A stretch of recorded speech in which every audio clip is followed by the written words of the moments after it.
Hello बच्चों, आप सभी का स्वागत है एसएस कोचिंग क्लासेस में। मैं राम सिंह क्लास 10th का चैप्टर नंबर 3 का आज हम लोग तीसरे का चौथा सवाल पढ़ने वाले हैं।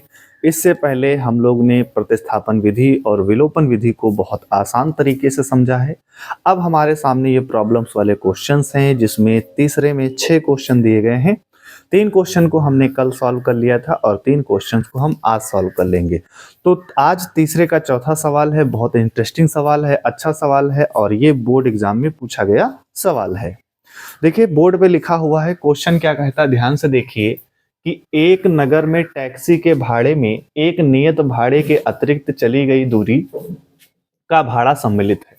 मतलब क्या है कि एक टैक्सी है, जो टैक्सी मास्टर है, जो टैक्सी को चला रहा है, उसने अपनी टैक्सी का एक भाड़ा नियत रखा है और साथ में अगर उस नियत भाड़े के अतिरिक्त किलोमीटर अगर कोई जा रहा है तो साथ में वो भी उसका अतिरिक्त भाड़ा उसको देना पड़ेगा। तो प्रति किलोमीटर अतिरिक्त भाड़ा भी यहाँ पर कुछ रहेगा। कह रहा है कि एक व्यक्ति कोई है कि 10 किलोमीटर दूरी के लिए उसने भाड़ा दिया है 105 रुपए। मतलब 10 किलोमीटर चला और उसने भाड़ा दिया 105 रुपए। जो उसने 105 रुपए भाड़ा दिया है तो उसमें नियत भाड़ा भी है और अतिरिक्त किलोमीटर जो चला उसका भाड़ा, यानी दोनों भाड़े इसी में इंक्लूड है 105 में। एक दूसरा व्यक्ति है जिसने 15 किलोमीटर की दूरी तय की है और उसने 155 रुपए दिए हैं। कितने रुपए दिए? 155। तो जो 155 रुपए इसने दिए हैं तो उसमें अतिरिक्त भाड़ा भी होगा और साथ में नियत भाड़ा भी होगा। तो हमसे कहा गया है कि नियत भाड़ा तथा प्रति किलोमीटर भाड़ा क्या है। हमें यह बताना है कि आखिर उस टैक्सी का नियत भाड़ा क्या है और अतिरिक्त किलोमीटर का भाड़ा क्या है, यानी प्रति किलोमीटर का भाड़ा क्या रहेगा।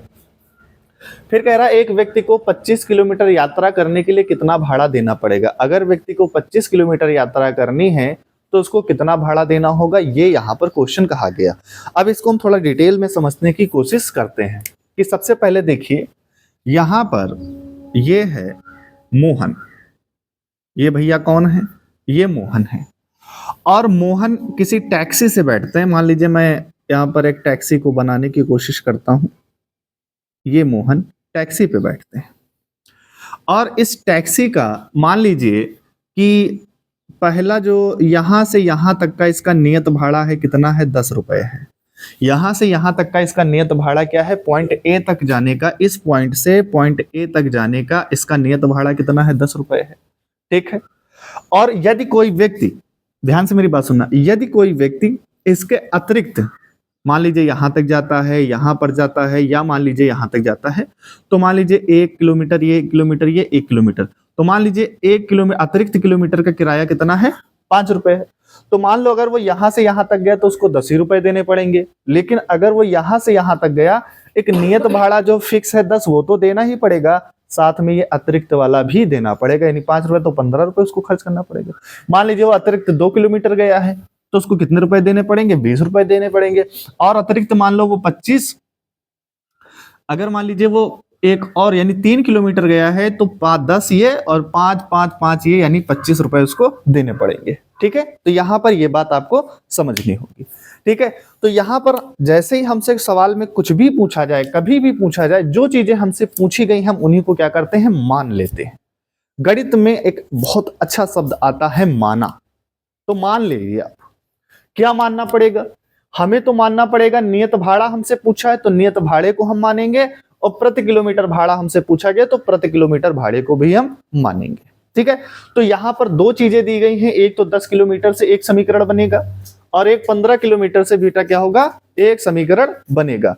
तो इस तरीके से हमारे पास बेटा क्या बनने वाले हैं? 2 समीकरण यहाँ पर बनने वाले हैं। अब यहाँ पर ध्यान से देखिए कि जैसे हम यहाँ पर क्या मानेंगे? माना, हल करके आप लिखेंगे माना नियत भाड़ा। तो नियत भाड़ा बेटा क्या है? रुपए x तथा प्रति किलोमीटर, क्योंकि हमसे प्रति किलोमीटर पूछा गया तो प्रति किलोमीटर भाड़ा रुपए y है। ये हमने मान लिया।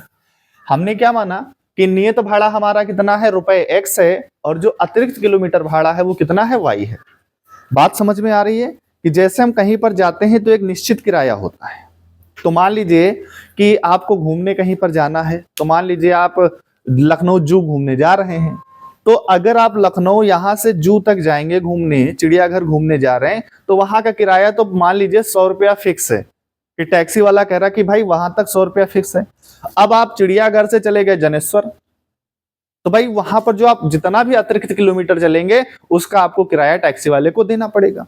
ठीक है, तो वही बात हमसे पूछ रहा है कि जो नियत भाड़ा है वो तुम्हें यहां पर निकालना है। मतलब इस व्यक्ति ने 105 रुपए दिए हैं और इसने 10 किलोमीटर की दूरी तय की है, तो हमें यह बताना है कि इसके अंदर नियत भाड़ा भी है और अतिरिक्त किलोमीटर जो हम चले हैं उसका भी भाड़ा है, तब उसने 105 रुपए दिए।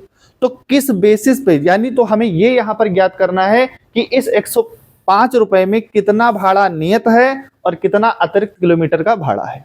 ठीक है, तो एक समीकरण बनेगा बेटा यहां से 105 रुपए से, और एक समीकरण बनेगा बेटा 155 रुपए से। तो बहुत आसान है, कोई दिक्कत नहीं। ठीक जाकर तो माना है कि भैया उसने नियत चला है कितना, नियत भाड़ा कितना है। अब हम चलेंगे अकॉर्डिंग टू क्वेश्चन। क्या कहता है कि नियत भाड़ा कितना है, 100 रुपए है, और उसने दूरी बेटा कितनी तय की है, 10 किलोमीटर। तो अतिरिक्त यानी प्रति किलोमीटर भाड़ा हमने कितना माना है, प्रति किलोमीटर भाड़ा हमने माना है y रुपए। क्या माना है बेटा, अतिरिक्त चली गई दूरी, हाँ, तो प्रति किलोमीटर भाड़ा हमने बेटा कितना माना है, y रुपए। और ये चला कितना किलोमीटर है, तो 10 किलोमीटर चला है, तो बेटा ये 10 हो जाएगा और ये y हो जाएगा। क्लियर है। और इसके लिए कितने रुपए इसने दिए हैं, तो सर इसने 105 रुपए दिए। कितना रुपए दिया है बेटा, 105 रुपए दिए। तो इसको मान लीजिए आप समीकरण 1। दूसरा समीकरण बनेगा 155 से, तो इसके लिए यहां पर इसका नियत भाड़ा कितना है बेटा, x है ना, और कितनी दूरी तय की है, 15 किलोमीटर दूरी तय की है, तो ये कितना हो जाएगा बेटा 15y, और बराबर में बेटा कितना हो जाएगा 155 रुपए इसने इसके लिए खर्च किए। तो इस तरीके से दो समीकरण हमारे पास बन गई, इसके लिए हमारे पास दो समीकरण बन गई। और हमें इसको किस विधि से हल करना है, प्रतिस्थापन विधि से हल करना है। तो सबसे पहले किसी एक समीकरण से हम x का मान निकालेंगे, तो हम मान लेते हैं, चलिए हम समीकरण 1 से निकालते हैं। समीकरण 1 से, तो समीकरण 1 क्या है, x प्लस 10y बराबर बेटा कितना है, 105 है। अब हमें क्या निकालना, x का मान निकालना, तो हम इसको बेटा इधर ट्रांसफर कर देंगे, तो 105 इधर पहले से है, और ये माइनस का बेटा कितना हो जाएगा 10y। इसको आप मान लो समीकरण 3। प्रतिस्थापन विधि का सबसे सिंपल तरीका है, किसी एक समीकरण से x का मान निकाल लो और उसके बाद समीकरण 3 बना लो, बन गया। अब हम क्या लिखेंगे, इस x का मान कहां रख दे, समीकरण 2 में। तो x का मान समीकरण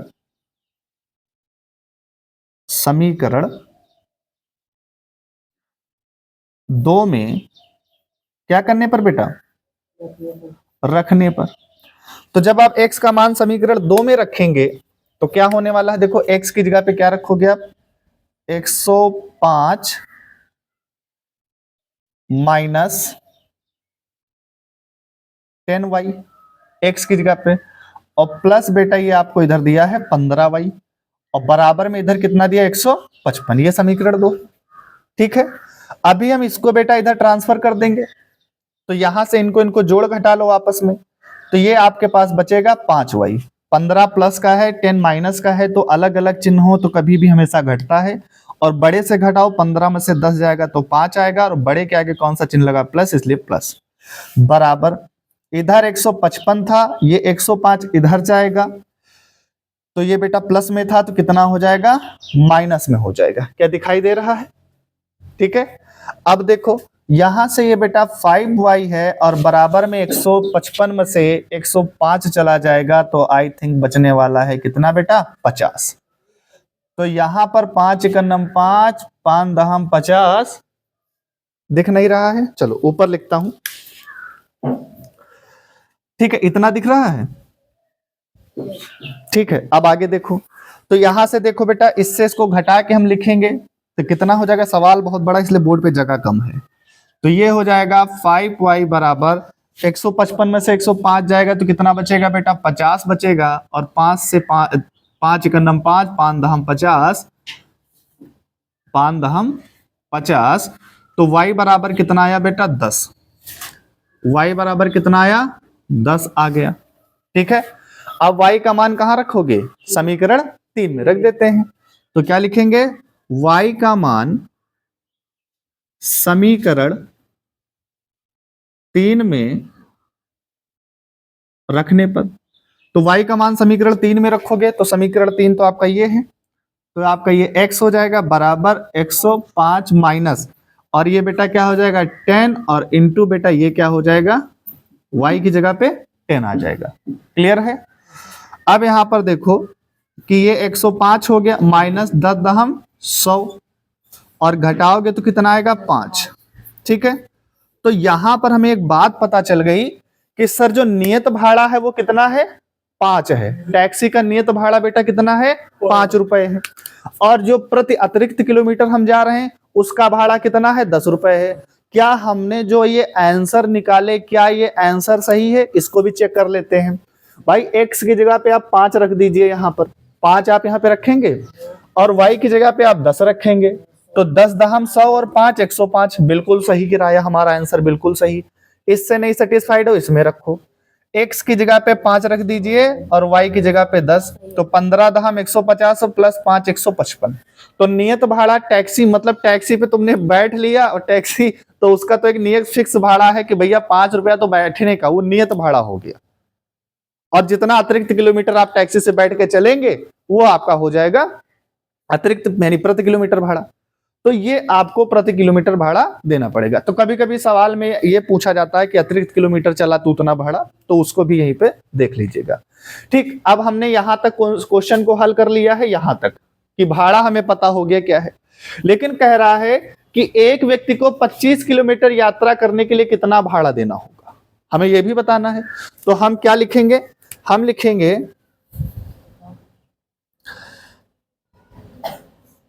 इसलिए 25 किलोमीटर 25 किलोमीटर यात्रा करने में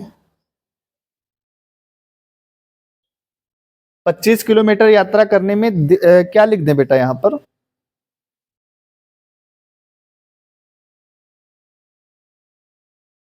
25 किलोमीटर यात्रा करने में लगा भाड़ा, यही तो निकालना है कि 25 किलोमीटर चलने में कितना भाड़ा निकालना पड़ेगा।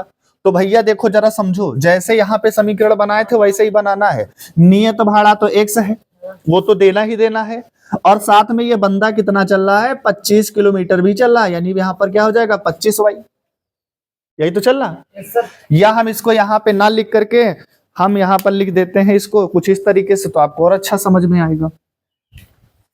तो क्या लिखा? 25 किलोमीटर यात्रा करने में लगा भाड़ा बराबर क्या हो जाएगा? x प्लस बेटा 25y होगा कि नहीं होगा? बोलो, हो जाएगा। क्लियर है?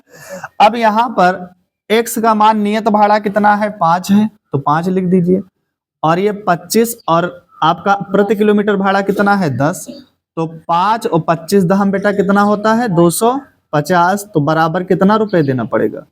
250, 255 रुपए देना पड़ेगा। तो बात समझ में आ गई कि अगर एक व्यक्ति कितना चला था, ये वाला नहीं दिख रहा है, अच्छा, तो यहां पर कोई बात नहीं, हम इसको ऊपर लिख देते हैं, इतना दिख रहा है बेटा, ठीक। तो अब इसका आंसर बेटा सामने कितना हो जाएगा? तो इसको आप जोड़ के लिख देंगे 255 रुपए। तो यहां पर हमें एक बात पता चल गई, तो आप यहां पर क्या लिखेंगे? अतः नियत भाड़ा बराबर बेटा कितना है? ₹5, क्योंकि x का मान कितना आया है? 5, और नियत भाड़ा आपने x माना था, ठीक। प्रति किलोमीटर भाड़ा, तो प्रति किलोमीटर का भाड़ा कितना है बेटा? ₹10। तो यही आपके बेटा यहां पर क्या हो जाएंगे? आंसर्स। क्लियर है? तो इस तरीके से सवाल को बनाना है, और ये इंपॉर्टेंट सवाल है, इसमें क्वेश्चन थोड़ा सा और भी घुमा सकता है, ठीक है। तो इसको आप लोग नोट कर लीजिए।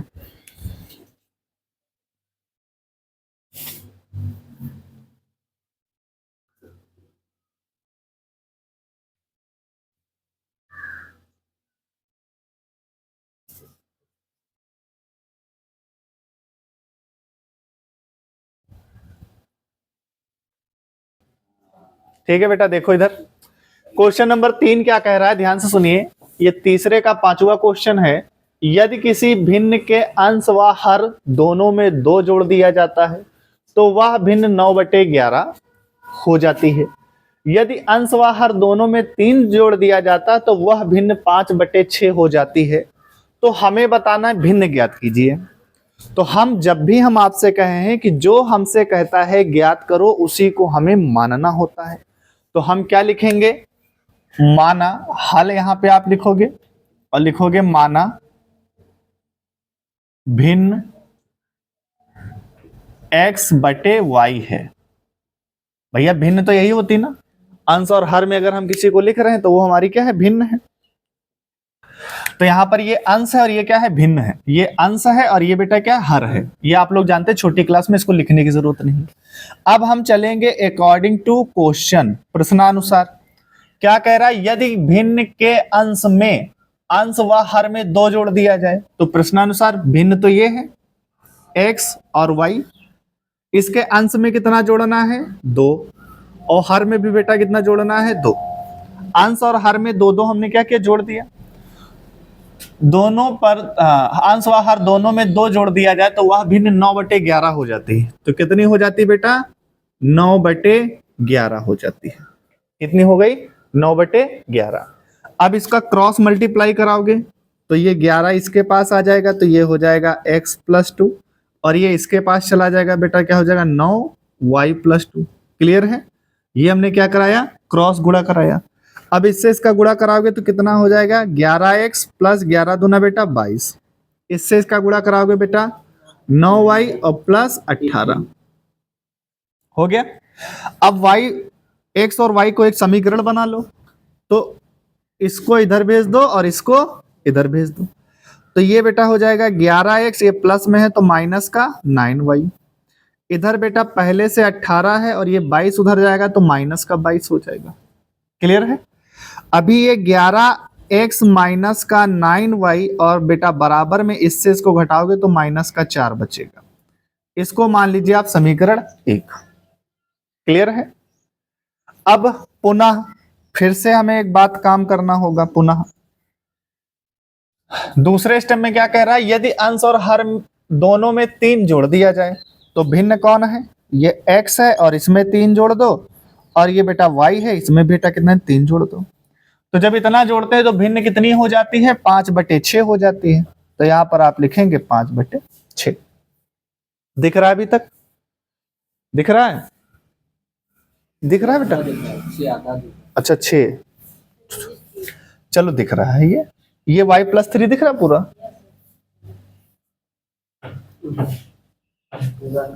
चलो हम ऊपर लिख देते हैं, कोई बात नहीं, हम यहाँ पर साइड में लिख देते हैं, कोई दिक्कत नहीं है। नहीं, जगह कम है ना, इस वजह से दिक्कत रहती है। तो ये समीकरण 1 हो गया। समीकरण 2 में क्या कह रहा है, पुनः ध्यान से मेरी बात सुनना, अंश और हर दोनों में 3 जोड़ना है। तो बेटा देखो, अंश में 3 जोड़ा और बेटा हर में भी 3 जोड़ा, और भिन्न कितनी हो जाती है, 5/6 हो जाती है। क्लियर है। अब इसका भी क्रॉस मल्टीप्लाई कराओगे तो ये 6 हो जाएगा और ये x+3 है। ये इसके पास चला जाएगा तो इधर बेटा 5 है और इधर क्या है, y+3 है। इससे इसका मल्टीप्लाई होगा तो 6x + 18 हो जाएगा, और ये 5y+ बेटा कितना हो जाएगा, 15 हो जाएगा। क्लियर है। गुणा करा दिया, 5 से इन दोनों का गुणा कराया, 6 से इन दोनों का गुणा कराया। x y को एक तरफ कर लो तो 6x और ये माइनस का बेटा 5y। इधर पहले से कितना है, 15 है, और 18 जाएगा तो ये माइनस का हो जाएगा।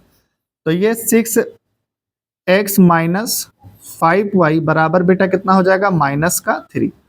इसको आप मान लो समीकरण 2। तो 2 समीकरण बन गए सीधे सीधे।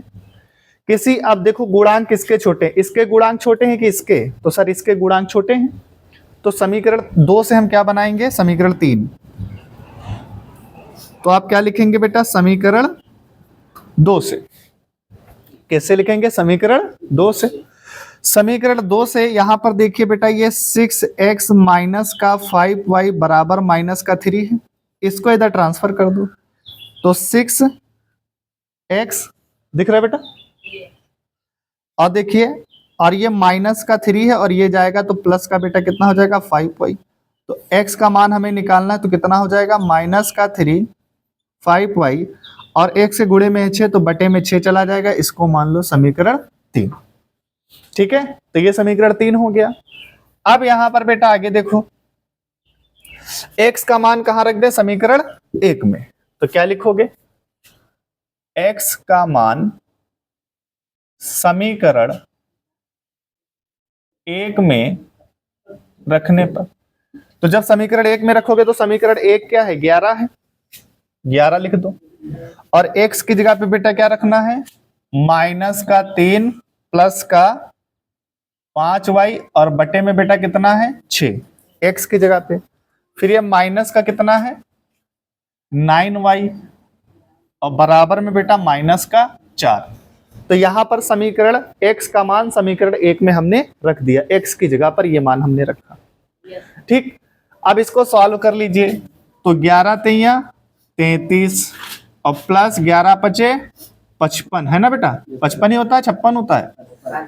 ठीक, और ये बटे में 6 है, माइनस का ये बेटा कितना है 9y और बराबर माइनस का 4। ठीक है, इसका एलसीएम लोगे हर संख्या के बटे में 1 होता है, तो ये आपका हो जाएगा माइनस का 33 प्लस का 5y माइनस 6 का गुणा 9 से कराओगे, 9 छौक कितना होता है, अच्छा ये 55 है,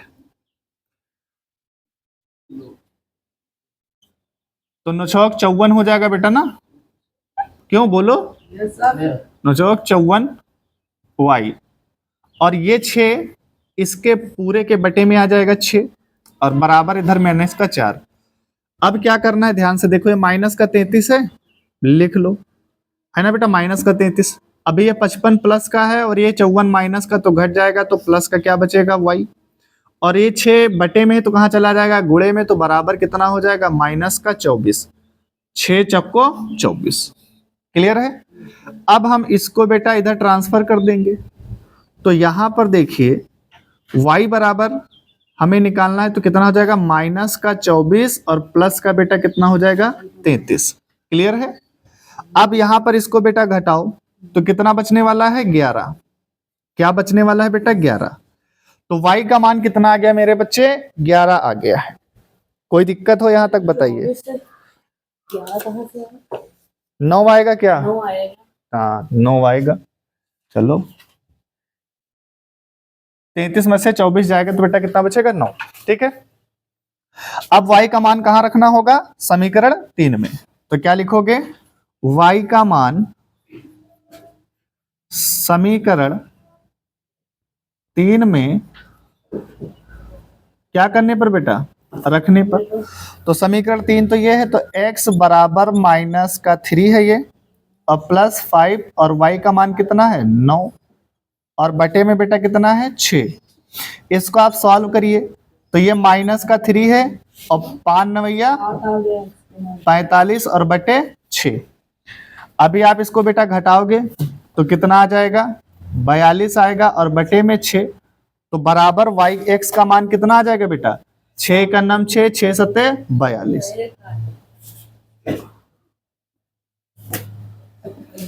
तो बेटा यहां पर क्या आ जाएगा x बराबर कितना आ जाएगा 7। ठीक है, अतः भिन्न, अब अतः भिन्न हमारी बेटा क्या हो जाएगी, तो देखो भिन्न को हमने माना था x बटे y, तो x की जगह पे क्या लिखोगे, x की जगह पे क्या लिखोगे 7 और बेटा y है तो y की जगह पे क्या मानोगे 9। तो हम ये कह सकते हैं कि अतः वो जो भिन्न है वो बेटा कितनी है 7 बटे 9 है। क्लियर है। अब यहां पर अगर आप एक काम करो तो अगर हम इसको 7 बटे यहां पर क्या लिखेंगे 7 बटे 9, ध्यान से मेरी बात सुनना, यहाँ पे 7 बटे 9 लिखेंगे, x की जगह पे 7 y की जगह पे 9, तो 7 में 2 जोड़ोगे 9 हो जाएगा और 9 में 2 जोड़ोगे 11 हो जाएगा, मतलब हमारा आंसर बिल्कुल सही है। यहाँ पर क्या है समीकरण 2 क्या है 7 बटे बेटा यहाँ पर क्या है 7 बटे 9 यहाँ पे लिखो, तो 7 में 3 जोड़ोगे 10 हो जाएगा और 9 में 3 जोड़ोगे 12, काट दोगे तो 10 का आधा 5 होता, 12 का आधा 6 होता, मतलब 5 बटे 6। तो हमारा आंसर बिल्कुल सही है। कोई डाउट यहां तक? ठीक है, तो नोट कर लीजिए इसको। इसके बाद देखते हैं सवाल नंबर 3, लास्ट सवाल है इसके बाद 6 नंबर सवाल, 3 नहीं 6। ठीक है बेटा, तो अब ध्यान से देखिए, आखिरी और अंतिम सवाल है इस एक्सरसाइज का, और बड़ा अच्छा सवाल है। और जब भी आपको उम्र वाले सवाल आएंगे या आयु वाले सवाल आएंगे तो आपको सवालों को इसी तरीके से बनाना होगा। तो कैसे बनाना है इस बात को पहले समझिए कि जितने लोगों की बात हो रही है उनके बारे में पहले लिख लीजिए। तो यहाँ पर 2 लोगों की बात हो रही है, एक तो जैकब है और दूसरा उनका क्या है, पुत्र है। एक जैकब है और एक उनका क्या है, पुत्र है, तो 2 लोग हैं। तो आप क्या काम करिए, सबसे पहले आप लिख लीजिए जैकब। आप क्या लिखेंगे बेटा, जैकब, और दूसरा बेटा उनका क्या है, पुत्र है। तो हमने पुत्र लिख लिया और जैकब, 2 चीजें लिख लिया। फिर इसका एक हम चार्ट बना लेंगे इस तरीके से। ये देखिए, अब यहां पर बेटा ध्यान से देखो, सिचुएशन को समझो। क्या समझेंगे, सिचुएशन को। जैकब है तो पहली सिचुएशन तो आपको बनानी है वर्तमान, वर्तमान आयु। क्या बनाओगे, वर्तमान आयु। हमेशा आपको पहली सिचुएशन क्या बनानी है, वर्तमान आयु। अब वर्तमान में जैकब की आयु को मैं मान लेता हूं कितनी है, x है। जैकब की आयु वर्तमान में कितनी है, x है। और उसके पुत्र की आयु कितनी है बेटा, वर्तमान में y है। क्लियर है। अब सिचुएशन को समझो, 2 सिचुएशन दी गई हैं, एक तो 5 साल बाद, तो एक फिर सिचुएशन को लिखते ना, तो यहां पर क्या लिखोगे, 5 साल। बहुत इत्मीनान से बता रहे, इसको समझ लीजिए क्योंकि कभी भी उम्र के सवाल आते हैं एग्जाम में। 5 साल बाद एक सिचुएशन तो ये बन गई बेटा, और एक सिचुएशन क्या है दूसरी, देखो 5 वर्ष पूर्व, वर्ष लिख देता हूं 5 वर्ष, ताकि आप लोग कंफ्यूज ना हो। वर्ष और साल एक ही चीज होती है। 5 वर्ष बाद, और यहां पर बेटा क्या लिखोगे, 5 वर्ष पूर्व। आप इस तरीके से चार्ट बना लेंगे। सबसे पहले जिन 2 लोगों की बात की जा रही है उनके बारे में लिखेंगे, ठीक है। फिर उनकी वर्तमान आयु मान लेंगे, और जो सिचुएशन दी गई 5 वर्ष पूर्व, तो वो कह सकता 3 वर्ष पूर्व, 10 वर्ष पूर्व, 5 साल बाद, 50 साल बाद, 100 साल बाद, जो भी सिचुएशन दी होंगी उन सिचुएशंस को इस तरह लिख लेंगे। अब जरा दिमाग लगाओ, अगर मैं हूं मिस्टर राम सिंह, मैं अगर आज अगर मैं 15 साल का हूं, या मान लीजिए मैं आज 25 साल का हूं, तो 5 साल बाद मैं कितने साल का हो जाऊंगा, 30 का हो जाऊंगा। कैसे पता चला, हमारी जो वर्तमान आयु है कितनी है, 25 साल है, तो 5 साल बाद कितनी हो जाएगी, 30। तो हमने वर्तमान में कितना जोड़ा है, 5 जोड़ा है। तो अगर जैकब की आयु वर्तमान में x है, तो 5 साल बाद क्या हो जाएगी, x + 5 हो जाएगी, x + 5 हो जाएगी। अगर उसका पुत्र y साल का है, तो 5 साल बाद क्या हो जाएगा, y + 5 हो जाएगा कि नहीं हो जाएगा, हो जाएगा ना। ठीक। अब सोचो, आज अगर मैं राम सिंह, मैं अगर आज 25 साल का हूं, तो 5 साल पहले मेरी उम्र क्या रही होगी, 20 साल। कैसे पता चला, हमने वर्तमान में 5 घटा दिया।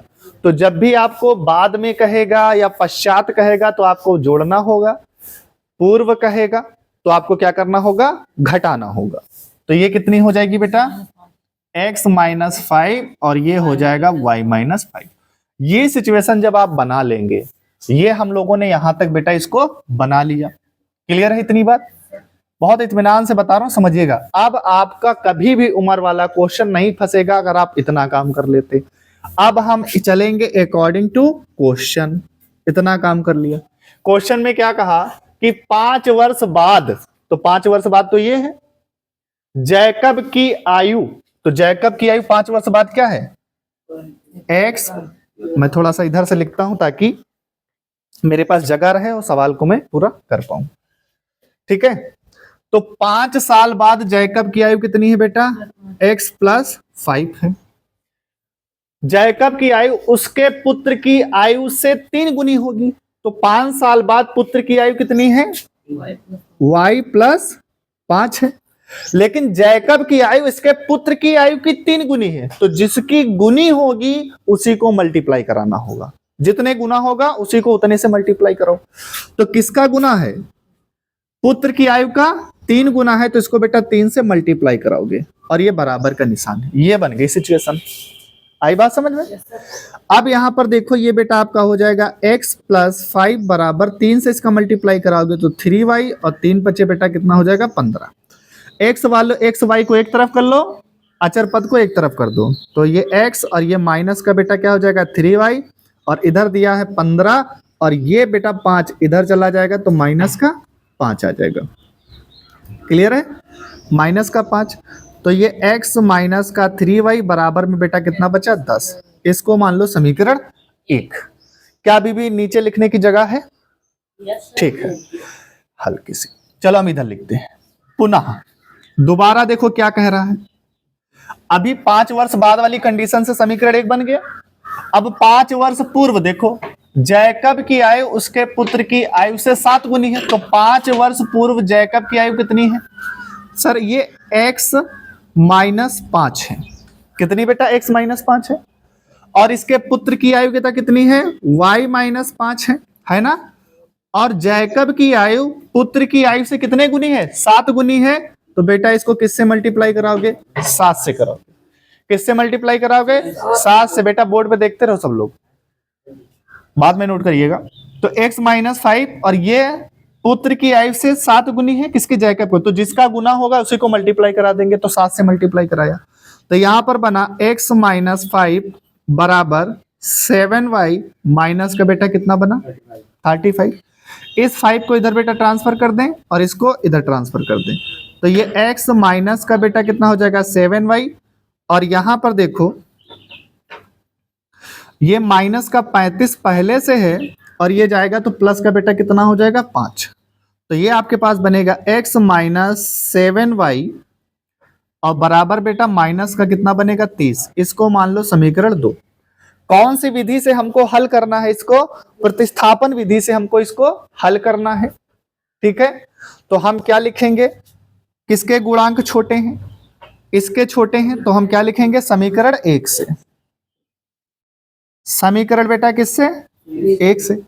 तो जब समीकरण हम 1 से जाएंगे तो बेटा हमारे पास क्या बनेगा? x माइनस का 3y बराबर 10 है। इसको इधर ट्रांसफर करो तो x बराबर क्या आ जाएगा 10 प्लस 3y। इसको मान लेते हैं बेटा समीकरण 3। 2 मान चुके हैं तो समीकरण 3 मानेंगे। ठीक है बेटा, अब x का मान कहां रखेंगे? समीकरण 2 में। तो क्या लिखोगे? x का मान समीकरण 2 में रखने पर, तो समीकरण 2 तो बेटा ये है, x की जगह पे क्या रखना है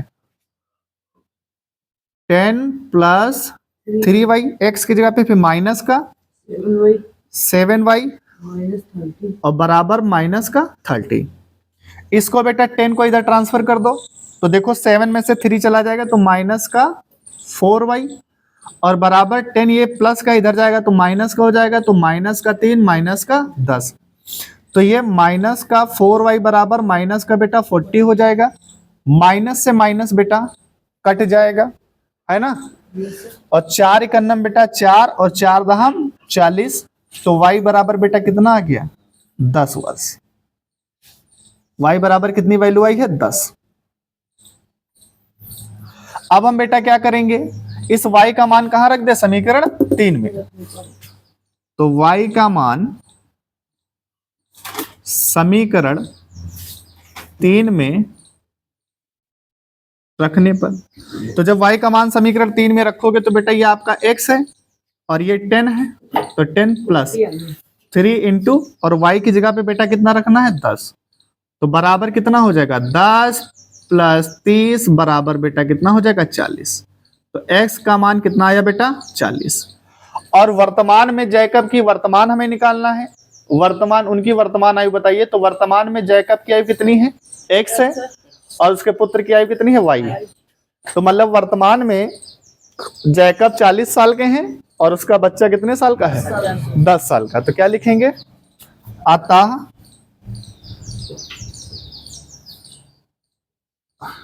जैकब